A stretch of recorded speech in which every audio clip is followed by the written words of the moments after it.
Hello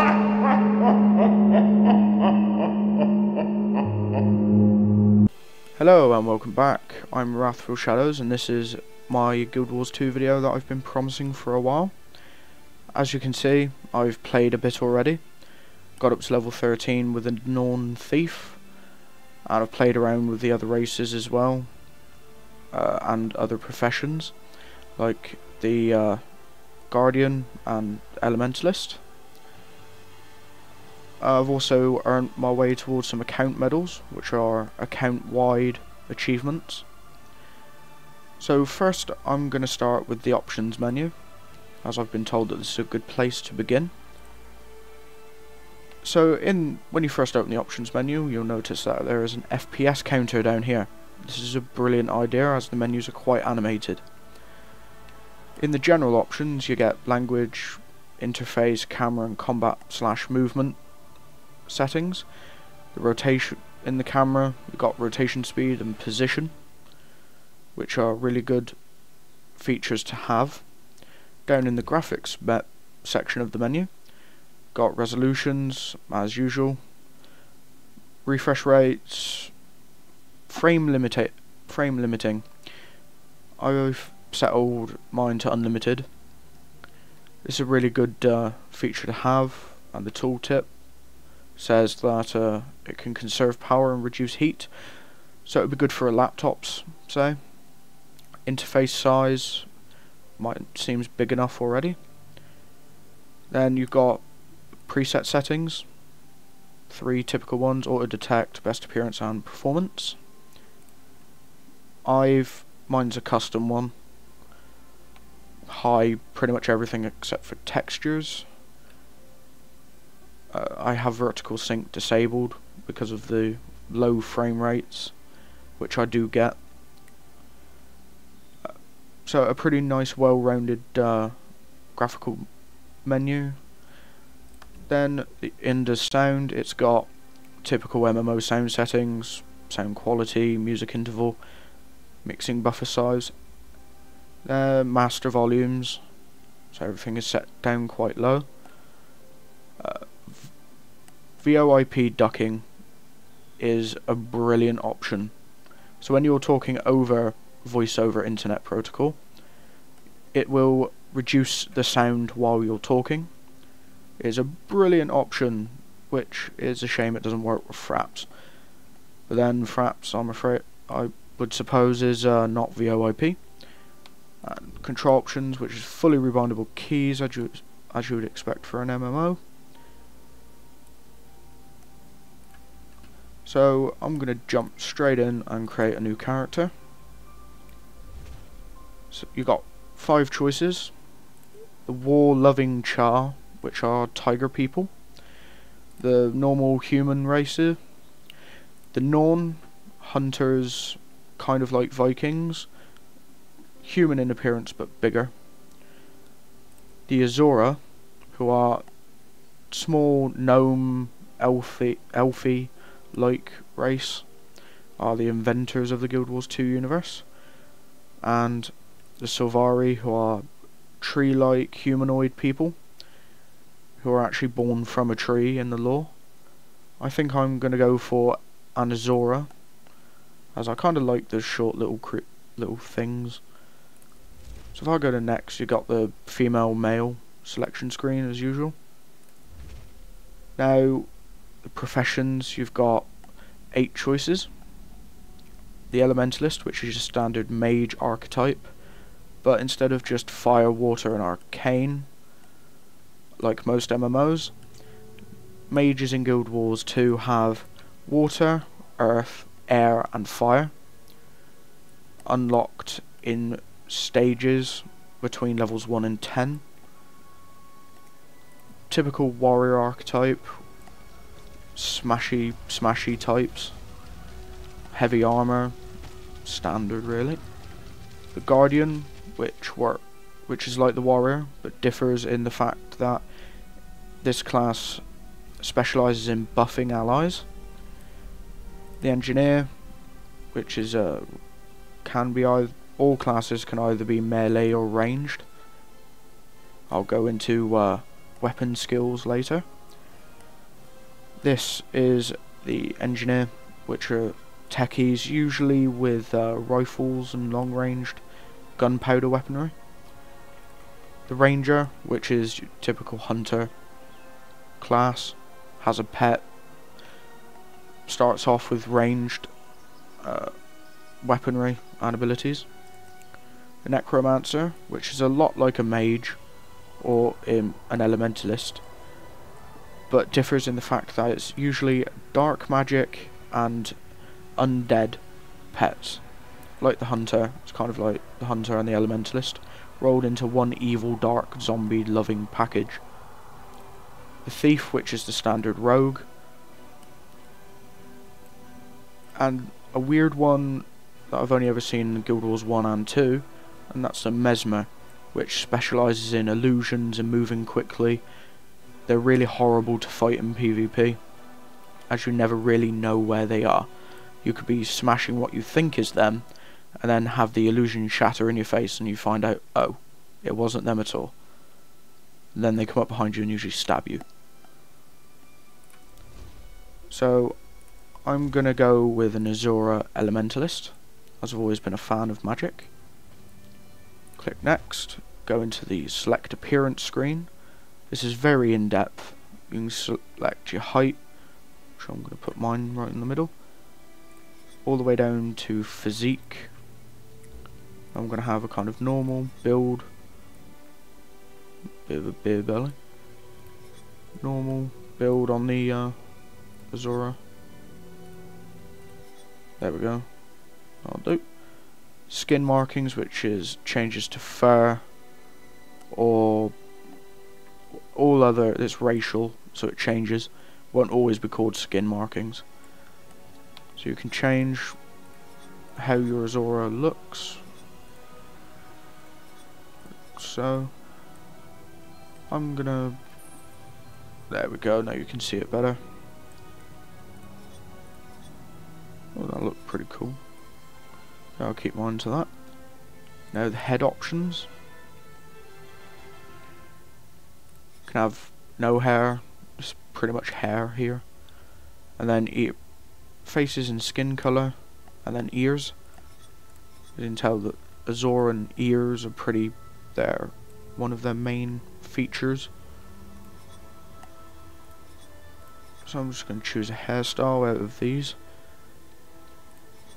Hey, big afro. Let's go with the big afro. Let's make it yellow. Why not? Yellow afro Azura. Oh yeah, an accessory colour, which would be stuff like bandanas and clips. I'm just going to change it to salmon anyway. No, I don't have an accessory in this hair. Go down to faces. Whoa, that's a bit of a grumpy one. Yep, so you can select out of all these face types. See if we can find a. There we go. I'll do. Ears next. Cycle through. Those look kind of cool. Then you can tip shape, thickness and length. Eye colour. See if we go for. Whoa, now that's a blue. Matches the shorts. And you can customise eyes, nose, mouth and chin, and more head options. Your head size. That's one big head. Leave that in the middle there. Next is armour dyeing, which you can pick up more armour dyes in the game, which you then double click on, it will add them to your account. You can re-dye your armour anytime. I'm a kind of fan of darker armour colours, so I usually just go left, right, left, in the middle two, top. And you can dye upper, lower and boots. So make sure it all matches. So, left, right, left. There we go. So we've got a big afro trench coat wearing awesome Azura. Go next, you start with background and personal story. For this changes depending on class. Since I'm an elementalist, choose between water, fire, earth, and air. And I think the little diamond change. Yes, the little diamond there does change. I'm gonna go with fire.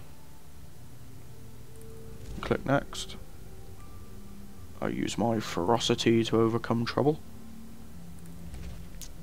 College of... That looks too much like X Factor to me. So we shall go for synergetics. This will change the cutscene and how certain events and quests go in the game. My first invention was a valet golem. Let's go for an infinity ball. Sounds cool. Looks like something this guy would make. Advisor. Singer looks positively insane. And then last one is your name. Call ours Wrathful. Shadows. And click next. Now the cutscenes change depending on the options, so do other things in the game. I'm gonna shut up and let you listen to the cutscene. I am a Sora. I personify genius. My ancestors were driven from the heart of the earth, forced to live in this bright, wide world. Of course, we've excelled. We exceed expectations in everything we do. With Golem and Gate and Arcane Crystal, we have asserted our supremacy in this land and made it our own. We will not move another inch. Not for dragons, not for anyone.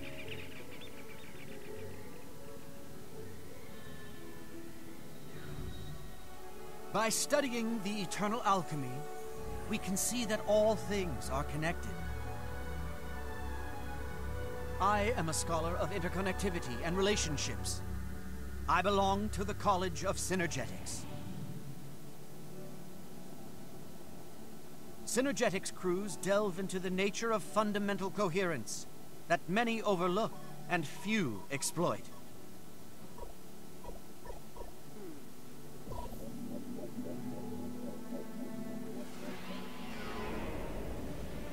My success positively impacts my crew, who then gratefully assist me, and I succeed even more brilliantly. Reciprocity.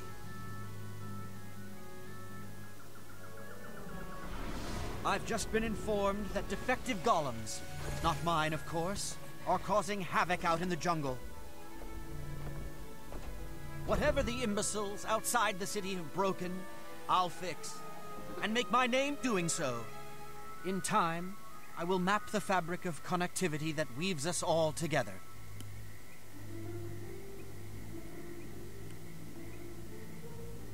This is my story.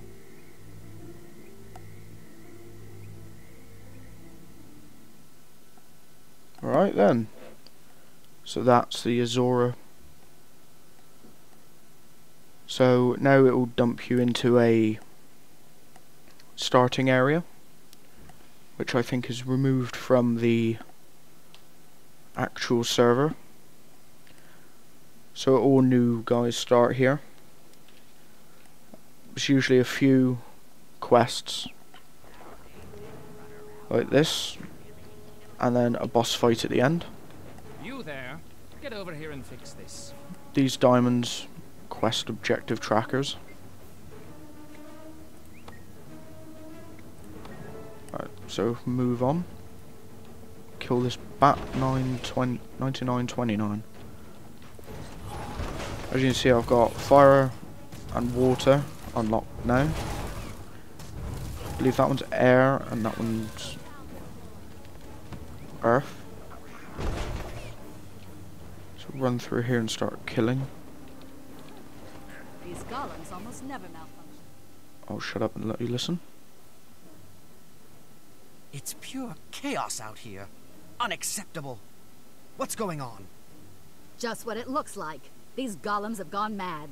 Zojja suspects someone tampered with them. And by someone, she means the Inquest. Zojja's rarely wrong. Don't tell her I said rarely, by the way. If it is the Inquest, she's going to need help. Where can I find her? At the malfunctioning gate that's spitting out these deranged golems. She claims she could feel them on the other side of the gate laughing at us. Not for long. I'm going to help Zojja shut down the problem at its source. Thanks for the information. Right. So this is how progress happens in the game. All of those are fully voice acted, which is quite nice. So as you notice when this golem dies, is that this goes up. This is how you earn or get new abilities. Depending on the weapon and how much you use it, you'll get 1, 2, 3 abilities for one-handed weapons. 4 and 5 of two-handed are for off-hand weapons. Two-handed weapons have 1, 2, 3, 4 and 5 all unlocked. Number 6 is healing skill. 7, 8, 9 and 0 are the utility skills. Now that I've killed enough, I've unlocked the second ability, which is Dragon's Tooth. Usually number 1 is an auto attack. So when I cast Dragon's Tooth on that golem there, that automatically starts casting. And Dragon's Tooth is an area of effect attack. So if we carry on running through, kill this last golem to get my third ability,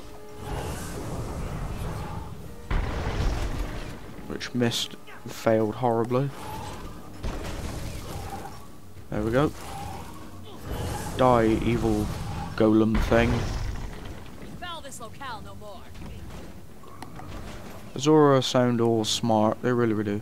Befoul this locale no more. Oh, they're poets and they didn't even know it.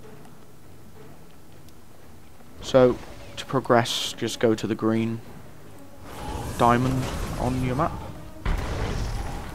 Kill everything in the way. There we go, I've learnt my third and final skill for this one-handed weapon. Which is Phoenix. Ooh, I love elementalists. Zojja's gone through the portal. Get in there quickly. She'll need your help. Right, there we go. Let's wildly jump through this malfunctioning portal. Why the hell not? Has joined our little party. And she brought friends. Teo? Oh, for a second there I thought someone dangerous was behind this. Ooh. Oh, spare my tender feelings. It's true. I'm not dangerous. But these golems are. Oh, here we go, more Let them show you golems. what dangerous really means. Why don't all of you give these folks a Defensive protocols online. I have Aha.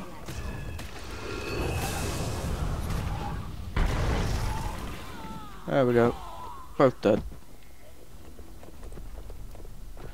Oh, and random events happen as well, which is quite nice, and it helps to break the grind. You could just be walking along and pop up, hello random event. Me and a friend were playing this the other day, and a random event popped up, so we decided, hey, let's go do that. And we had a real fun evening. Got joined by a load of other players. And it was a really enjoyable evening. So I just keep smashing in these. When will you Azora. plebs learn? Don't mess with the Inquest. There we go. Defensive protocols suspended. Oh, I got a feeling that if they succeed and get them golems up and running, I'll have to fight them too. Let's drop a big fiery fang on their head. That'll stop them.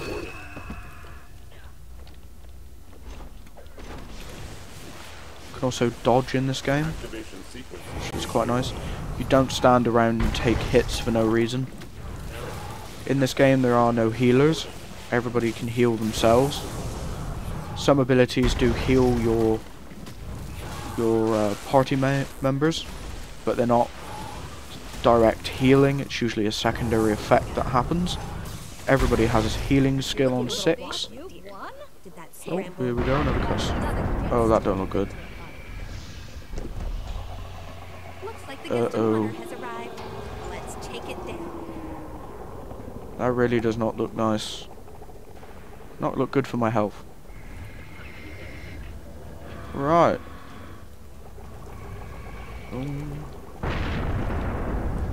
Hallelujah. Never thought it was glad to be ranged. Ow. There we go. This gets... ha ha ha. Pain.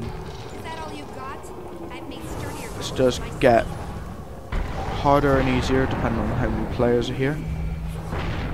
As you can see, I've just healed myself with my skill. Yeah, fall to bits, you evil little sod, you.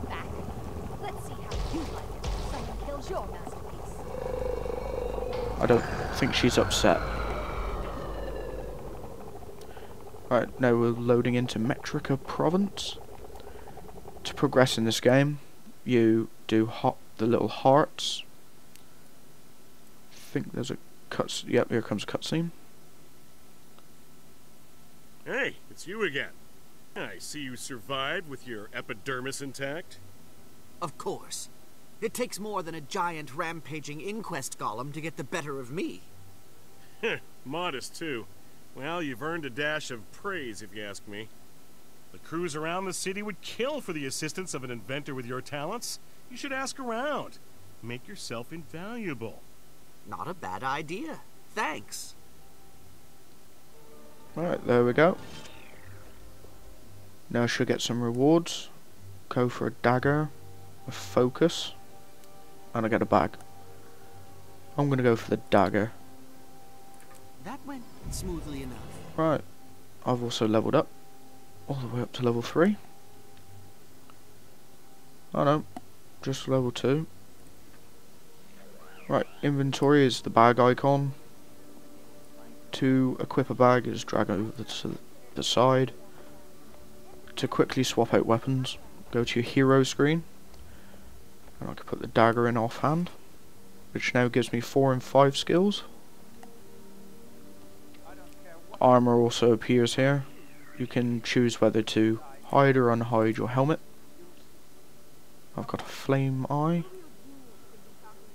This is the dye mode, and you can, when you get new dyes, they'll be added underneath, and you can re-dye your armor at any time. This little button goes to the city clothes, which you can change and re-dye yourself. Can't fight while in city clothes though.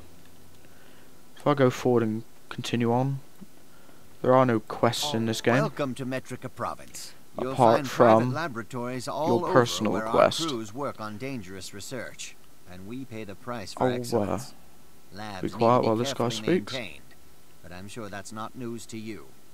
We see a fair bit of interference from the Inquest. They're envious of our advances and covered our research materials. Our researchers could use someone with your talents. On your journey, you may also encounter nefarious events in the world. Don't let these opportunities pass by you. Jump in and help. As you gad about, you'll encounter our Magi Matter transportive devices, more commonly known as waypoints. They're mini-gates that, for a trivial fee, transport you across great distances. They're the second most convenient way to travel next to our gates. In the vast, wide world, a plethora of challenges await you, some more demanding than others. Watch for the special ones, because they'll give you an opportunity to increase your skill and exceed your own limits. Right, I think I'll take the cue and end it there. Thank you for watching. I've been Wrathful Shadows, and always remember, if you enjoyed my videos, please leave a comment in the bottom, subscribe, and give me a like.